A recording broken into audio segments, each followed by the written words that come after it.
Bonjour à toutes et tous, bienvenue dans Art et Marché, votre émission hebdomadaire consacrée au marché de l'art, édition Week-end. Le Salon international des musées, des lieux de culture et du tourisme, le CITEM, va ouvrir ses portes à un moment clé où les professionnels du monde muséal se réunissent pour échanger, débattre, réfléchir aux grands enjeux contemporains des musées. Pour en parler, j'ai le plaisir de recevoir Solène Blanc, directrice générale de Beaux-Arts et compagnie.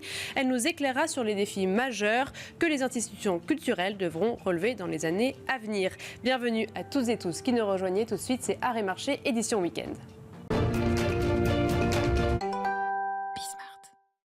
Le Salon international des musées, des lieux de culture et de tourisme, le CITEM, va ouvrir ses portes dans quelques jours, les 25 et 26 mars. L'occasion pour nous de revenir sur les grands défis contemporains des musées. Solène Blanc est avec nous, directrice générale de Beaux-Arts et compagnie. Merci beaucoup d'être avec nous. Bonjour Sybille. Alors le CITEM est un rendez-vous important pour les professionnels du monde muséal. Est-ce que tout d'abord vous pouvez nous dire quel est l'état d'esprit? Est-ce qu'il y a des préoccupations particulières cette année auxquelles forcément le CITEM va répondre en priorité? Alors le CITEM est vraiment là pour apporter des solutions pragmatiques aux dirigeants des musées, des lieux de culture. Donc évidemment, on est toujours en veille sur toutes les évolutions du secteur. Par ailleurs, ça fait partie aussi de l'ADN du groupe Beaux-Arts et compagnie, à travers ses activités de médias, de conseils, de vraiment suivre les grandes tendances et les grands enjeux. Et c'est vrai que cette année, on va retrouver toujours la question de comment engager les publics, comment renouveler les publics. On a évidemment des enjeux aussi qui sont liés aux problématiques d'éco-conception, mais aussi au sujet de RSE au sens large, diversité, inclusion. Donc ça, c'est des sujets qu'on retrouve en fil rouge et vraiment toujours à la fois dans la proposition qui est faite au public et puis aussi dans l'aménagement des lieux de culture. Et on a évidemment la dimension aussi on va dire des nouvelles technologies, donc l'immersif. Il y a toujours un espace immersif, un espace de démonstration qui est proposé au CITEM, donc pour être en veille sur les dernières tendances, pour pouvoir aussi les tester et voir ce qui peut fonctionner avec différentes catégories de public. Mais c'est aussi les sujets, on a beaucoup parlé avec le sommet de l'IA, de l'intelligence artificielle, qui a aussi des impacts et des implications pour ces musées et lieux de culture. Donc c'est tous ces grands sujets, toutes ces grandes tendances qu'on va essayer d'éclairer, à la fois par les solutions qui sont proposées par les exposants et puis par les ateliers, les conférences et tout ce programme qui va vraiment ouvrir les idées et donner des éléments de réponse, j'espère. Est-ce que dans ces grandes tendances, il y en a une qui se démarque particulièrement de ces dernières années, peut-être les nouveaux musées qui ont sorti de terre de 2020 à aujourd'hui? Est-ce qu'il y a vraiment une... Il y a peut-être aussi cette tendance, ce sujet de comment le musée, le lieu de culture, le monument s'inscrit dans son territoire. Nous, on accompagne notamment le programme Réinventer le patrimoine avec Atout France et la Banque des territoires. Il y a l'émergence aussi des quartiers culturels et créatifs. On aura une conférence qui sera dédiée à ce sujet-là. On verra d'ailleurs des témoignages issus de plusieurs pays et montrer comment la culture et la façon d'amener la culture à des publics s'inscrit dans son territoire, crée du lien, mais aussi de l'attractivité. Donc c'est aussi ce lien avec le tourisme, puisqu'on parle de lieux de culture, mais aussi de tourisme. C'est comment est-ce qu'on rayonne au-delà du territoire. Donc comment le musée s'empare des sujets de société, comment il parle à la fois à des populations locales, mais aussi comment, d'une façon plus universelle, il va permettre de faire venir des gens sur place. Donc, en fait, le musée hors les murs, c'est une nouvelle manière d'aborder une grande tendance en fait de penser l'accès à la culture. Voilà, exactement. Comment il s'inscrit dans son territoire. Et puis, musée hors les murs, c'est comment le musée peut aussi trouver une existence en dehors de ces murs. Et ça peut être avec des programmes hors les murs. D'ailleurs, le Centre Pompidou qui va fermer dans quelques mois, va avoir tout un programme d'activation hors les murs partout en France, y compris à l'international. C'est aussi les expériences immersives ou de réalité virtuelle qui permettent à des formats, à des concepts ou à des lieux de s'exporter et d'être présent aussi un peu partout dans le monde. Donc oui, il y a cette dimension de, finalement, le lieu de culture. Aujourd'hui, les frontières se gomment un petit peu. Et justement, par rapport à ces questions du numérique, comment c'est appréhendé par rapport au musée? Est-ce que tout le monde réussit à prendre ce tournant? Est-ce qu'il y a des réticences? Est-ce qu'il y a beaucoup d'interrogations aussi? Quelle est la vision des différents musées? Je pense qu'il y a maintenant, je dirais plutôt une ouverture sur le sujet.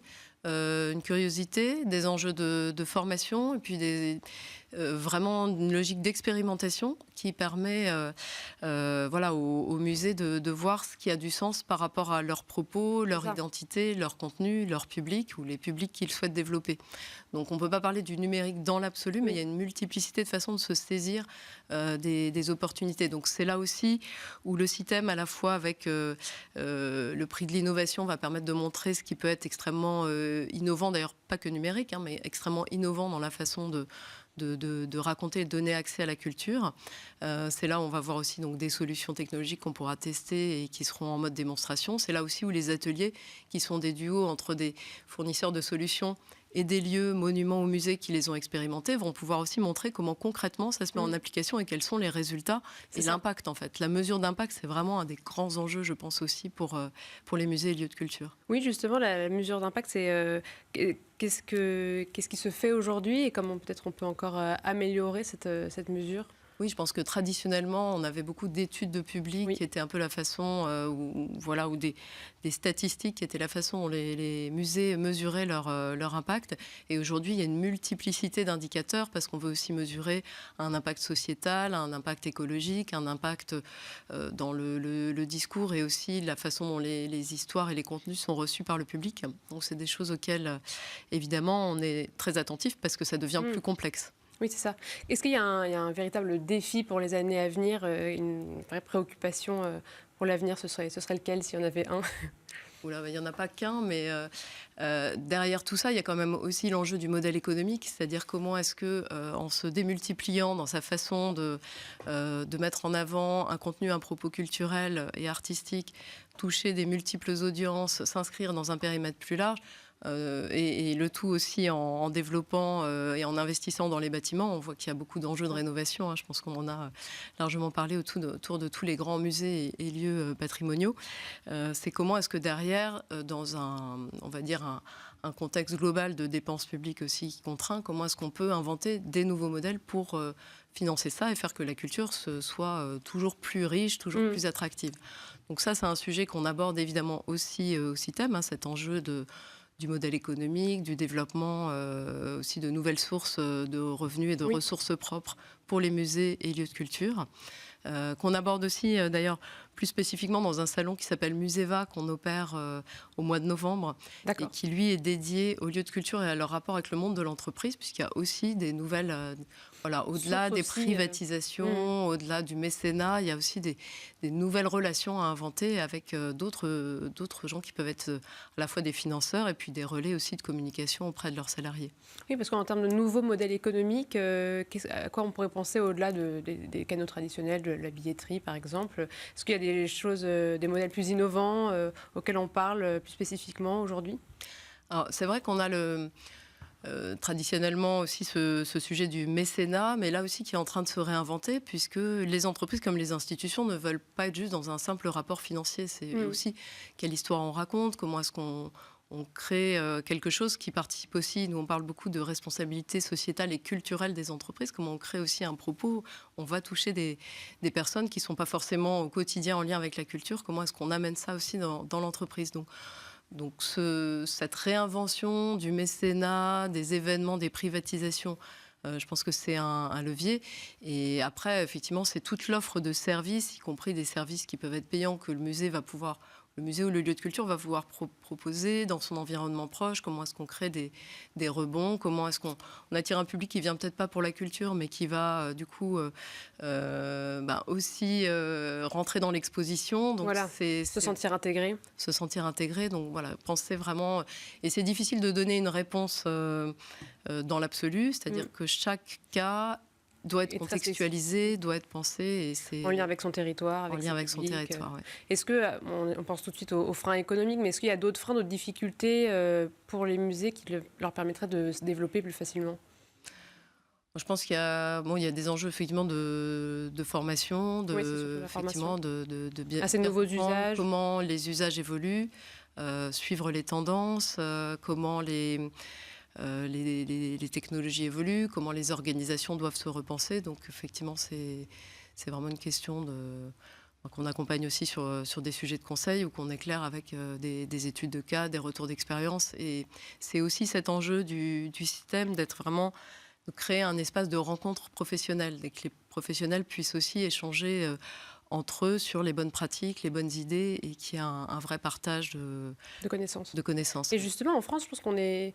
Enfin, vous allez me dire, est-ce qu'on est bien positionné dans ce conseil qu'on apporte aux musées étrangers aussi? Je sais qu'on a une présence quand même assez forte au Moyen-Orient. Comment est-ce qu'on se positionne dans cette culture du conseil culturel, de développement culturel?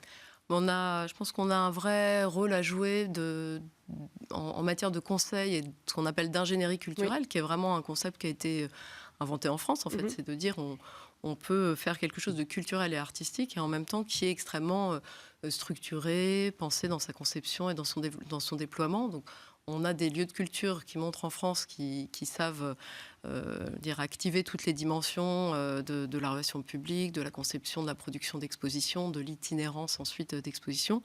Et ça, on peut amener cette ingénierie-là, cette expertise-là aussi à l'international. Donc, au CITEM, d'ailleurs, on a beaucoup d'exposants et de visiteurs étrangers. Oui. Dans le groupe Beaux-Arts et compagnie, on a une branche qui s'appelle Beaux-Arts Consulting qui va aussi accompagner la création ou la réinvention de lieux de patrimoine, de lieux culturels.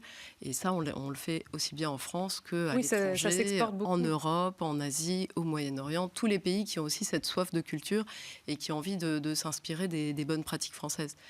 Et qui sont là encore, pas du copier-coller, mais vraiment de se dire, sur un lieu, un territoire, une maturité donnée, qu'est-ce qui a du sens et où est-ce qu'on peut aussi créer des passerelles et des ponts avec des acteurs du monde muséal existant. Est-ce que vous avez en tête, pour terminer cette interview, d'un exemple qui aurait été réalisé dans les dernières années et qui fonctionne extrêmement bien et qui a implémenté au sein de son musée et Musée hors les murs un réseau qui est fructueux? Après, on peut évidemment citer tout ce qui a été fait par le Louvre, avec le Louvre Abu Dhabi qui a fait un peu école, le Centre Pompidou qui s'est aussi exporté sur des formats assez vertueux. Toutes ces institutions qui développent, qui sortent un peu de leur giron, tout en s'appuyant sur des marques, des contenus, des équipes et des expertises forts. Et c'est vraiment cette source d'inspiration qu'on veut retrouver dans le CITEM et partager aussi en faisant venir. Là, on a des gens de la Tate, du V&A qui sont aussi réinventés. Les anglo-saxons ont aussi beaucoup transformé leur modèle. Et c'est vraiment intéressant d'avoir ces échanges-là. On a des gens qui viennent du Québec, on a des gens qui viennent de partout en Europe. Donc, voilà, ne regardons pas que nos exemples à nous, inspirons-nous de ce qui se fait à l'international aussi. Et c'est cette dimension internationale du CITEM qu'on va aussi beaucoup renforcer. Et au-delà du CITEM, on organise une trentaine de rendez-vous, rencontres, visites entre professionnels sur toute la semaine qui entoure le CITEM. Vraiment dans cette idée d'avoir le plus d'échanges avec des partenaires comme l'ICOM, le CLIC, vraiment mettre autour de la table l'écosystème de tous ceux qui font les musées, que ce soit les directions de public, que ce soit tout ce qui est scénographie, muséographie, que ce soit dans les métiers techniques, dans les métiers de communication, dans les métiers de contenu. Il y a énormément de choses à consolider et à inventer encore. Merci beaucoup Solène Blanc. Je rappelle que vous êtes directrice générale de Beaux-Arts et compagnie. Merci d'avoir été avec nous. Et donc je rappelle que le CITEM aura lieu le 25 et 26 mars. Et c'était Art et Marché, édition Week-end. Merci Sybille.